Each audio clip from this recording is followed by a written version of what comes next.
Hello friends, welcome to my channel. ఈరోజు మేము సడన్గా గూడూరు టు భీమవరం వెళ్ళాలని డిసైడ్ అయ్యాం. టికెట్స్ దొరకలేదు.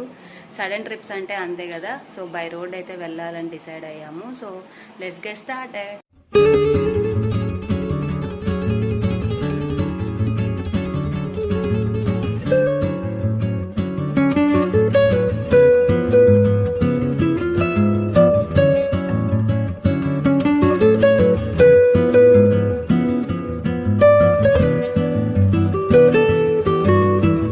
ఫైనల్లీ కార్లో అయితే స్టార్ట్ అయిపోయాం. అరౌండ్ 3కి అలా. మేము వెళ్ళేటప్పుడు వెదర్ అయితే చాలా బాగుందండి ఆ రోజు. సో బ్రతికిపోయాం. లేదంటే ఈ సమ్మర్ లో తెలిసిందే కదా, బొమ్మ బ్లాక్ బాస్టర్ ఎక్కడికైనా వెళ్ళాలంటే.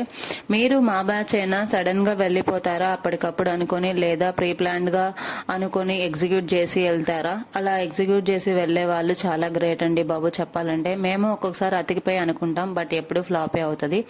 మళ్ళీ రియలైజ్ అయ్యి ఇలాంటివన్నీ మనకు సెట్ అవ్వలే అని అప్పటికప్పుడు అనుకుని వెళ్ళడమే ఫాలో అవుతాము మోస్ట్లీ. అలా వెళ్తూ ఉంటే రోడ్లో తాటి మంజులు కనిపించాయి. కనపడడం వెంటనే ఆగి తినకపోతే ఎలా? మళ్ళీ ఫీల్ అయిపోవు అవి. అసలే 1 ఇయర్కి ఒకసారి వస్తాయి. ఇప్పుడు మిస్ అయితే మళ్ళీ నెక్స్ట్ ఇయర్ వరకు వెయిట్ చేయాలి కదా అనేసి ఆగేసి తలా ఒక 4 ముంజులు పొట్టలో వేసుకుని అయితే స్టార్ట్ అయిపోయామో లేదో ఈ లోపే ఉలవపాడు వచ్చేసింది. చాలా మందికి తెలిసే ఉంటది ఇటు సైడ్ వాళ్ళకి. నెల్లూరు నుంచి ఒంగోలుకి వెళ్లే రూట్ లో ఉలవపాడు వస్తుంది. ఉలవపాడు మ్యాంగోస్ కి చాలా ఫేమస్ అని తెలియని వాళ్ళ కోసం చెప్తున్నాను. కొత్తగా ఇటు సైడ్ ఫస్ట్ టైం వస్తున్నారు నెల్లూరు ఒంగోలుకి అంటే ఉలవపాడు మ్యాంగోస్ ఖచ్చితంగా ట్రై చేయండి. టేస్ట్ అయితే చాలా బాగుంటాయి, ఫ్రెష్ గా కూడా ఉంటాయండి. రోడ్ కి హైవే మీదే అమ్ముతూ ఉంటారు 2 సైడ్లు పెట్టి. ఉలవపాడు ఊరు లోపలికి కూడా వెళ్లాల్సిన అవసరం లేదు, హైవే మీదే ఇలా పెట్టేసి అయితే అమ్ముతూ ఉంటారు. వెనక తోటలుంటాయి, ముందు పక్కన అయితే షాప్స్ అయితే పెట్టుకుని అమ్ముతూ ఉంటారు. 24 అవర్స్ ఈ సీజన్ లో అయితే ఈ షాప్స్ ఓపెనే ఉంటాయండి. సో మీరు ఏ టైంలో వచ్చినా తీసుకొని అయితే వెళ్ళొచ్చు. మేము కూడా అలా ఆగేసి కొన్ని మ్యాంగోస్ అయితే తీసుకొని అయితే వెళ్ళాము. ఇక్కడైతే కొబ్బరి మామిడి పండ్లు కూడా దొరుకుతాయండి. చాలా ఏరియాస్ లో కొబ్బరి మామిడి పండ్లు దొరకవు కదా, ఇక్కడైతే ఆ మామిడి పండ్లు కూడా దొరుకుతాయి. చాలా ఫ్రెష్ గా ఉంటాయి అండ్ టేస్టీగా ఉంటాయి. ఎవరికైనా మ్యాంగోస్ లవర్స్ ఉంటే డెఫినెట్ గా తీసుకెళ్ళండి. నెక్స్ట్ డిన్నర్ కోసం అయితే టిఫిన్ చేయాలని చెప్పి శ్రీ పద్మనాభయ్య హోటల్ దగ్గర అయితే ఆగాము, చిలకలూరుపేట. టేస్ట్ అయితే చాలా బాగుంటుందండి. ఫస్టే చెప్పేస్తున్నాను, మీరైతే ఏసీ కావాలి, అంబియన్స్ చాలా గ్రేట్ గా ఉండాలంటే డెఫినెట్ గా ఇదైతే సెట్ అవ్వదు. టేస్ట్ మీ ప్రిఫరెన్స్ నాలాగా అయితే డెఫినెట్ గా ట్రై చేయండి. టేస్ట్ అయితే చాలా బాగుంటుంది. ప్రైజెస్ కూడా రీజనబుల్లే. సో అలాగా టిఫిన్ చేసి అయితే స్టార్ట్ అయిపోయాము. అగైన్ మా జర్నీ అయితే స్టార్ట్ చేసాము.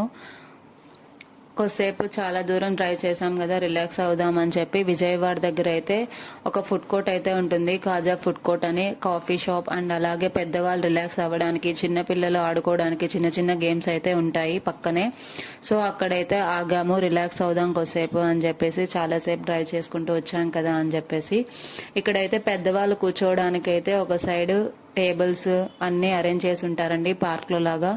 ఇంకొక సైడ్ పిల్లలు ఆడుకోవడానికి చిన్న చిన్న గేమ్స్ పెట్టేసి ఉంటారు. నేను కూడా ఇలా చిన్నపిల్లల గేమ్స్ చూస్తే చాలా ఎక్సైట్ అయిపోయి అయితే ఆడుకుంటాను. మీలో ఎంతమంది ఇలా చిన్నపిల్లల గేమ్స్ ఆడుకుంటూ ఉంటారు? పెద్దవాళ్ళైనా కూడా ఎప్పుడూ టెన్షన్స్ ఉండేవే కదా. సో ఇలా బయటకు వచ్చినప్పుడైనా అన్ని వదిలేసి రిలాక్స్ అవ్వాలని నాకు అనిపిస్తుంది. సో మీరు అలాగే అనుకుంటారా? అలా అనుకునే వాళ్ళు ఉంటే కింద కమెంట్ సెక్షన్ లో కమెంట్ చేయండి. ఇక్కడైతే బేబీ ఫీడింగ్ రూమ్ కూడా సపరేట్ గా ఉంది. సో ఎవరైనా యూజ్ చేసుకుంటారని ఇటు సైడ్ వెళ్లే వాళ్ళు చెప్తున్నాను. సో కొంచెం సేపు అలా రిలాక్స్ అయ్యేసి ఒక మంచి కాఫీ తాగి కొన్ని స్నాక్స్ తీసుకొని అయితే స్టార్ట్ అయిపోయాము. వీడియో నచ్చింది అనుకుంటున్నాను. వీడియో నచ్చితే లైక్ చేయండి.